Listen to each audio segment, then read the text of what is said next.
Hi friends, வணக்கம். இன்றைக்கு நம்ம ஆடி பெருக்கன்றைக்கு அம்மனுக்கு வளையல் மாலை சாத்துறதுக்கு இந்த வளையல் மாலையை எப்படி கட்டுறதுன்னு பார்ப்போம்.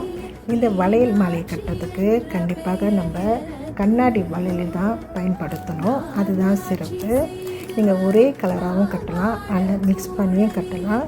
இன்றைக்கு நான் மிக்ஸ் பண்ணி தான் இந்த கண்ணாடி வளையலை கட்ட போகிறேன்.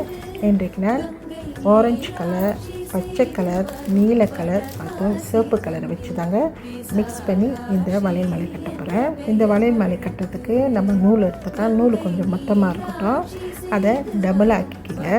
ஸோ உங்களுக்கு எவ்வளோ நீட்டு மாலை வேணுமோ அந்த அளவுக்கு நூல் எடுத்துக்கோங்க. நூலை இந்த பகுதி முடிச்சு போட்டுக்கலாம்.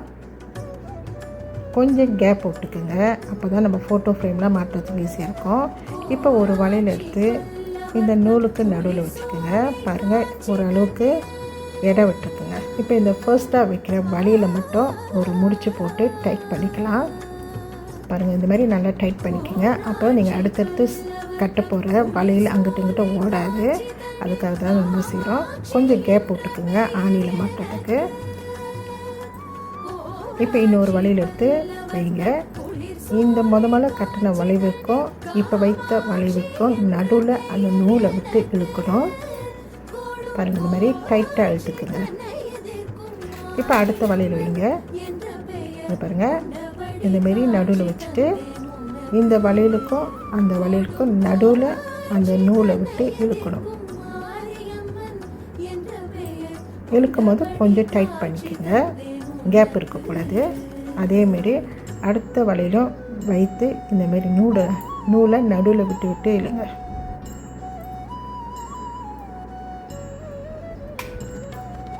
இப்போ இதேமாரி இருக்கிற எல்லா வளையலையும் இந்தமாரி கேப் விடாமல் ஒன்று ஒன்றா சேர்த்து டைட் பண்ணி எடுத்துக்கலாம். ஃப்ரெண்ட்ஸ், இந்த வளையல் மாலை கட்டுறதுக்கு கணக்கு இருக்குது. 27, 54 இல்லை 108 வளையல் வச்சு கட்டலாம். இன்றைக்கு நான் 54 வளையல் எண்ணி தாங்க கட்டுறேன். இது எங்கள் வீட்டோட ஃபோட்டோவுக்கு கரெக்டாக இருக்கும். ஃப்ரெண்ட்ஸ், ஆடி பெருக்கன்றைக்கு இந்தமாரி வளையல் மாலை கட்டி அம்மனுக்கு சாத்துறது ரொம்ப விசேஷம். கண்டிப்பாக நீங்களும் செய்யுங்க. இந்த வளையல் மாலையை அம்மனுக்கு சாத்திட்டு 3 நாள் கழித்து அல்லது 5 நாள் கழித்து இந்த மாலையை எடுத்து உங்களுக்கு கொடுத்தா ரொம்ப விசேஷம்.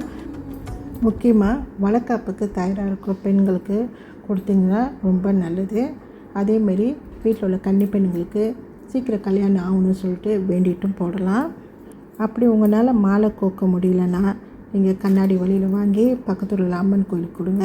அர்ச்சனை பண்ணிவிட்டு அதையே நீங்கள் வாங்கி மற்றவங்களுக்கு கொடுத்தாலும் ரொம்ப விசேஷமாக இருக்கும். ப்ளஸ் ஓரளவுக்கு இப்போ இந்த வளையல் மாலையை கட்டிட்டேன். இது எப்படி இருக்குன்னு பார்க்கலாம். பாருங்கள், இப்படி தான் இருக்கும். ஸோ மீதி உள்ளதும் நம்ம கட்டிடுவோம். இவ்வளையும் நம்ம கையில் பிடிக்க முடியாது. இதை அப்படியே நம்ம தட்டில் வச்சுட்டு பேலன்ஸ் உள்ளதையும் நம்ம கட்டிடலாம். ஸோ மீதி உள்ள கொஞ்சம் வளையல் கையில் வச்சுட்டு மீதி உள்ள எல்லா வளையலையும் நம்ம இந்தமாரி கட்டி எடுத்துக்கலாம். மீதி உள்ள எல்லா வளையலையும் இந்தமாரி மாலையாக தொடுத்தாச்சு. பாருங்கள், எவ்வளோ சூப்பராக வந்துருக்குன்னு. இப்போ கடைசியாக உள்ள வழியில் நம்ம முதல்ல எப்படி ஆரம்பித்தோமோ அதேமாரி கடைசியாக உள்ள வழியிலையும் நம்ம ஒரு முடிச்சு போட்டுருவோம். இந்தமாதிரி டைட்டாக முடிச்சு போட்டுட்டோமா இந்த வழியில் கலண்டு வராது.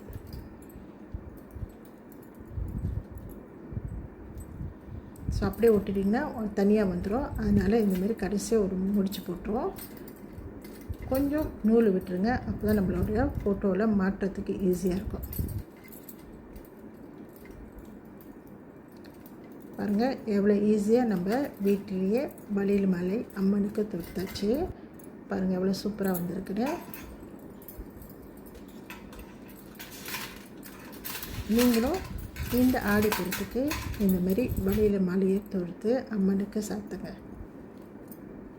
அவ்வளோதான் ஃப்ரெண்ட்ஸ். தேங்க்யூ, பாய்.